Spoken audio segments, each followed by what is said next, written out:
तो हेलो बच्चों, कैसे हैं आप लोग? ठीक है सर। तो हम लोगों ने पिछली क्लास में जाना था कि व्रत क्या होता है, व्रत की परिभाषा कैसे होती है, वो हमने ज्योमेट्री के माध्यम से आपको बताया था। और ये भी बताया था कि व्रत का परिमाप जो कि 2πr होता है वो कैसे ज्ञात किया जाता है। आज आपको बताएंगे ये जो व्रत के स्ट्रक्चर्स मिले हुए हैं हमको विज्ञान गणित किट में है ये, तो इनके माध्यम से हम आपको बताएंगे कि कैसे व्रत का क्षेत्रफल ज्ञात किया जाता है। ये बहुत ही उपयोगी है। इसमें देखिए ढेर सारी कटिंग बनी हुई है ना। तो अगर हम बात करें, ये पूरा व्रत है ना, और ये आधा है, तो इसे क्या कहेंगे? अर्धव्रत। क्या कहेंगे? अर्ध। अर्ध मतलब आधा। ये व्रत, ये अर्धव्रत, ये सर्किल, ये सेमी सर्किल। ठीक है। कई बार ऐसा होगा कि मान लीजिए कि ये है 3 कटिंग है ना इसमें। अगर मैं इसको यहाँ से निकाल दूँ, ये इसकी त्रिज्याएं होती है ना, ये क्या है? व्रत में कितनी त्रिज्याएं होती हैं? अनंत होते हैं। वेरी गुड, याद है। अच्छा, जैसे मान लीजिए हम इसकी त्रिज्या से काट लेते हैं इतना टुकड़ा। अब ये अलग जो निकला हुआ है, इसको क्या कहते हैं? इसको त्रिज्य खंड कहते हैं। क्या कहते हैं? त्रिज्य खंड। ठीक है। और ये छोटा वाला है तो इसे लघु त्रिज्य खंड, और ये बड़ा वाला है तो इसे दीर्घ त्रिज्य खंड। Very good. ये कौन सा है? दीर्घ त्रिज्य खंड, है ना। क्यों से त्रिज्य खंड कहा रहा? क्योंकि त्रिज्या से ही इसे काटा गया है। ठीक है। तो ये है दीर्घ त्रिज्य खंड, और ये वाला है ये लघु त्रिज्य खंड। अच्छा, अब देखो हम लोग चलते हैं। अगर आपको रिवीजन करना चाहें तो फिर से बता दें, व्रत कैसे समझना थी। तो ये स्थिर बिंदु था, उसके समान दूरी पर स्थित बिंदुओं का जो बिंदुपथ होता है उसी को व्रत कहते हैं ना। याद है? ढेर सारे बिंदु हमने बनाए। इन बिंदुओं से होता हुआ जो पथ है, जो रास्ता है, उसी को क्या कहते हैं? व्रत कहते हैं। क्या कहते हैं? और ये जो बीच का जो सेंटर होता है, इसको फिक्स बिंदु, इसे बोलते हैं केंद्र। याद है ना? इंग्लिश में कहते हैं सेंटर। क्या कहते हैं? सेंटर। हिंदी में कहते हैं केंद्र। क्या कहते हैं? केंद्र। याद होगा इसको क्या कहते हैं? त्रिज्या कहते हैं। क्या कहते हैं? त्रिज्या। इंग्लिश में क्या कहते हैं बच्चा? रेडियस। क्या कहते हैं? रेडियस। जो बाहर की बाउंड्री को क्या कहते थे? परिधि। क्या कहते थे? परिधि। इंग्लिश में क्या कहते थे? सरकमफेरेंस, है ना। अब देखो, इन्हीं के माध्यम से मैंने आपको बताया था कि एक गणितज्ञ थे, वैज्ञानिक भी थे, जिनका नाम था आर्किमिडीज। उन्होंने ये पता लगाया था कि अगर हम किसी वृत्त में जो व्यास होता है, इसको क्या कहते हैं? व्यास। अगर मैं यहाँ पे दूं, इसे क्या कहते हैं? ये जीवा। ये क्या है? जीवा। इंग्लिश में कहते हैं कार्ड। क्या कहते हैं? अगर ये जीवा है, परिधि को दो जगह पर मिल रही है ना, यहाँ पर यहाँ पर मान लीजिए ए बिंदु है, ये बी बिंदु। ठीक है। इसी तरीके से ये भी एक जीवा है, परिधि को दो जगह पर मिल रही है ना, लेकिन इनमें दोनों खंड क्या है? ये केंद्र से होकर जा रही है। तो हम व्यास की परिभाषा ऐसे बना सकते हैं कि ऐसी जीवा जो केंद्र से होकर जाए। कहां से होकर जाए? केंद्र से। उसे क्या कहते हैं? व्यास कहते हैं। ये पूरा यहाँ से यहाँ तक क्या है? व्यास। इंग्लिश में क्या कहते हैं इसी व्यास को? डायमीटर। क्या कहते हैं? डायमीटर। ठीक है। अब हमने ये बताने की कोशिश की थी कि जो ये सरकमफेरेंस होता है, जो एक परिधि होती है, वो कैसे ज्ञात किया जाए। तो ज्ञात करने के लिए जो आर्किमिडीज थे, उन्होंने ये पाया था पहले कि चाहे जितना छोटा वृत्त बना लो, चाहे जितना बड़ा वृत्त बना लो, एक खासियत पाई थी। क्या पाई थी खासियत? कि अगर परिधि को इसको परिधि को व्यास से भाग देते, क्या करते थे, व्यास से भाग देते, मतलब परिधि और व्यास का अनुपात निकालते, क्या निकालते थे, तो वो फिक्स रहता था, कितना आ जाता था 223/71।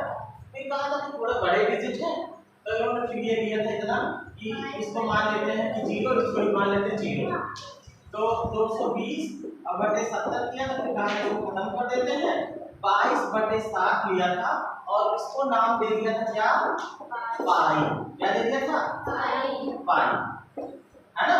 इसका मान जो होता है वो लगभग कितने के बराबर आ जाता है, अगर इसको भाग देके देखोगे तो 3.14 करके ऐसे ज्यादा चला जाएगा, जब भाग दोगे तो ये संख्या है आपकी चली जाएगी।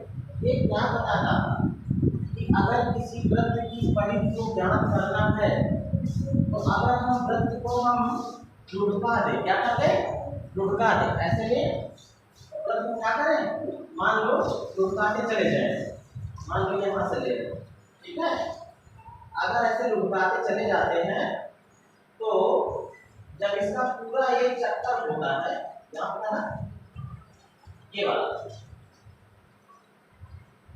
यहाँ पे आता ना, ये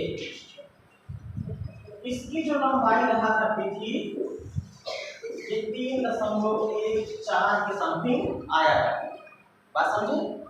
तो कहने का मतलब ये था जब व्यास के बराबर चले, किसके बराबर चले, मतलब इसका पूरा जो है व्यास ले लेंगे ना, ये समझे कि ये 0 है, तो यहाँ पे एक लाइन खींचे, ये 1, फिर इतनी की चौड़ाई पे यहाँ पे लेने, ये कितना हो 2 हो, फिर इतनी चौड़ाई पे लेने तो ये कितना हो 3, ये और आगे जाएगा, देखना यहाँ मान लो 3 है ना, क्या ये 3।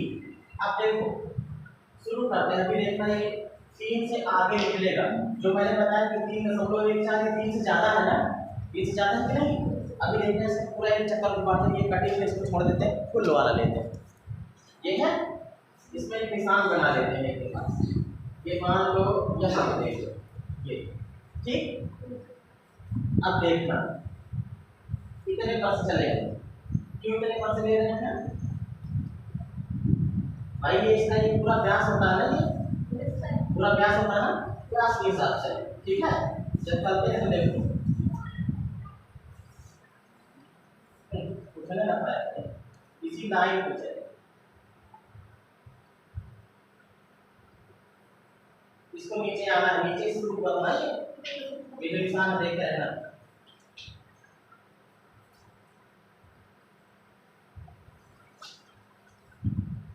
ये को मार कर गया ना, यहाँ पे आ, देखो यहाँ पे आ गया निशान, 3 से ज्यादा आया ना, 3 से ज्यादा आया ना भाई, 0 1 2 3, और ये मान लो ये कितना रहेगा, ये 3.14 समथिंग रहेगा। ये किसने पता किया था, आर्किमिडीज, किसने, आर्किमिडीज। ये किसके हिसाब से हम चले हैं, व्यास के हिसाब, किसके हिसाब से, व्यास के हिसाब, है ना। अब देखो बेटा, अगर हम परिधि को निकालना चाहें तो फार्मूले से निकाल लेते हैं, कैसे निकाल लेते हैं, परिधि बटे व्यास बराबर किसने बताया था, पाई के, ये पाई है ना, ठीक। परिधि बराबर क्या हो जाएगा, परिधि बराबर जो व्यास इधर भाग में उधर जाएगा तो गुणे, पाई गुणे व्यास। अच्छा आप ये बताओ, जो व्यास है पूरा, इसमें एक त्रिज्या ये इधर, एक त्रिज्या ये, मतलब 2 त्रिज्या होती है ना, मतलब इसको हम लिख सकते हैं पाई गुणे 2 गुणे त्रिज्या। अब त्रिज्या बदल गया ना, 2 त्रिज्या, 2 गुणे त्रिज्या मतलब कि 2 त्रिज्या है। आप देखो इसको ऐसे भी लिख सकते हो, 2 पाई और त्रिज्या गुणे त्रिज्या कह सकते हो, कह सकते हो ना। और त्रिज्या को हम किससे दिखाते हैं, इंग्लिश का रेडियस होता है, इसका आर अगर ले ले तो इसको ऐसे भी तो कह सकते हो 2 पाई आर, 2 पाई आर। ये क्या होती है बेटा, ये परिधि होती है, ये परिधि का फार्मूला इसको याद कर लो, 2 पाई आर। अब अगर हमको इसका एरिया निकालना, ये पूरा जो ये जितना इसमें कवर कर रही है जितनी जगह, इसको निकालना है। कैसे निकालें? बहुत सिंपल सा है। यहाँ पर देखो ये वृत्त है, इस वृत्त को हम छोटे छोटे टुकड़ों में, छोटे छोटे त्रिज्यखंड में काट लें। कैसे काट लें? देखो यहाँ पर हम कुछ कटिंग किए हुए रखे हैं,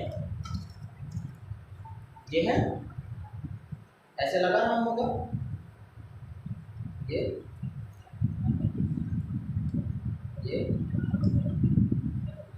यहाँ पर ये,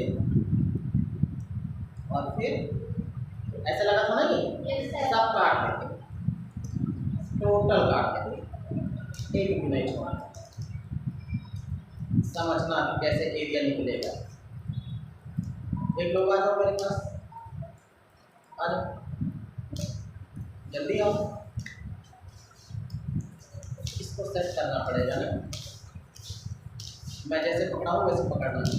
छोटे छोटे त्रिज्यखंड में काट लिया है ना। अब अगर मैं इसको ऐसे सेट करना शुरू करूँ, एक ऐसे मुझे देते जाए, एक को मैं उधर से लगाऊं और एक को इधर से लगाऊं, एक इधर से, एक इधर से, ठीक है? ठीक है, एक इधर से, एक इधर से, सब अगर लगाते चले जाए हम,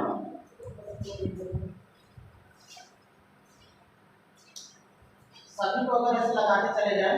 अब देखो यहाँ पर कैसा आकार बन रहा है, कैसा बन रहा है? आयत के जैसा बनेगा ना, ये बनेगा ना आयत जैसा, है ना?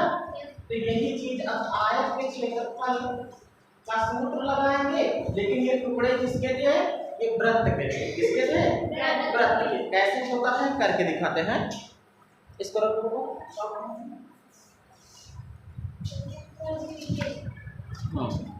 देखो जैसे ये वृत्त था, मान लो ऐसे वृत्त था, हमने क्या किया? ढेर सारे टुकड़े काट दिए, छोटे छोटे, जितने पतले टुकड़े रहेंगे उतना ही सही दिखेगा।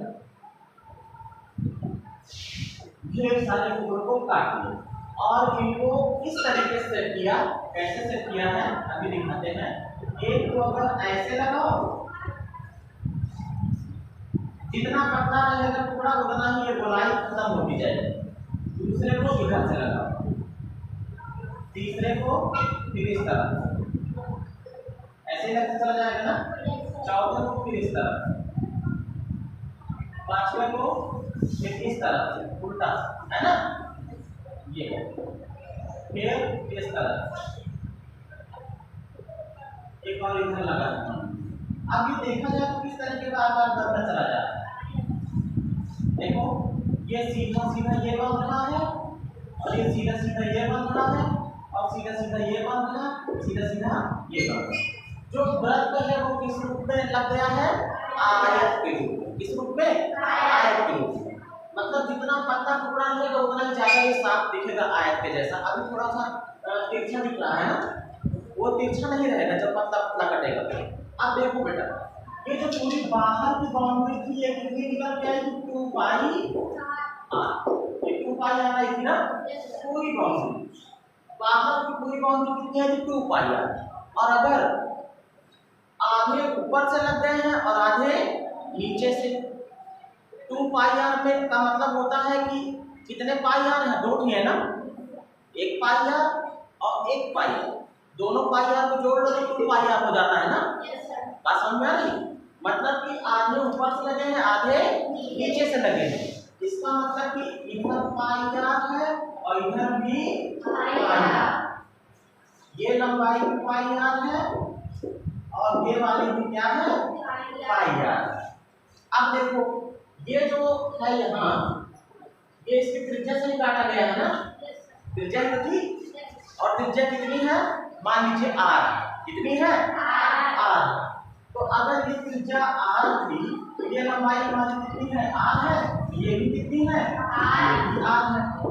अब आयत में अगर आयत का क्षेत्रफल हमको निकालना है तो लंबाई और चौड़ाई भी तो चाहिए। लंबाई कितनी हो गई पाई आर और चौड़ाई कितनी हो गई आर। और आयत के क्षेत्रफल का फार्मूला क्या होता है लंबाई गुणे चौड़ाई, मतलब पाई आर गुणे आर। ठीक है, हम निकाल सकते हैं वृत्त का क्षेत्रफल, वृत्त का क्षेत्रफल। और वृत्त का जो क्षेत्रफल है वो निकलेगा किसकी मदद से आयत वाले क्षेत्रफल की मदद से। किसकी मदद से आयत वाले क्षेत्रफल की मदद से। तो ये जो आयत बना है इसका क्षेत्रफल निकालना है। आयत का क्षेत्रफल, और आयत का क्षेत्रफल क्या होता है लंबाई गुणे चौड़ाई। लंबाई कितनी है पाई आर और चौड़ाई कितनी है आर, मतलब लंबाई गुणे चौड़ाई। ऐसा लिखा हमने। लंबाई कितनी है लंबाई कितनी है पाई आर, तो इसी तरह लिख दिया पाई आर और गुणे चौड़ाई कितनी है आर। दोनों को गुणा करोगे तो पाई आर और आर का गुणा आर स्क्वायर हो जाएगा। अगर आधार समान होते हैं, आधार समान होते हैं तो घाते जुड़ जाती है अगर गुणा हो रहा तो, और भाग हो रहा तो घाते हट जाती है। अभी हर आर में कितने, इस वाले आर में भी घात कितनी छिपी है एक, और इस वाले में कितनी छिपी है एक। दोनों की घातें जुड़ेगी तो घात कितनी लग जाएगी दो, मतलब हो जाएगा पाई आर स्क्वायर। और ये जो पाई आर स्क्वायर ये मिला है ये किसका क्षेत्रफल मिल गया, ये वृत्त का क्षेत्रफल मिल गया है। तो वृत्त का क्षेत्रफल देखो हमने निकाल लिया है pi r square, pi r square. तो हमने परिधि भी निकाल ली और वृत्त का क्षेत्रफल भी निकाल लिया है। वृत्त का क्षेत्रफल कितना है पाई आर स्क्वायर, हाँ पाई आर स्क्वायर। दोनों हम लोगों ने ज्योमेट्री के माध्यम से निकाल दिया। कोई दिक्कत इसमें? ठीक, मिलते हैं अगली।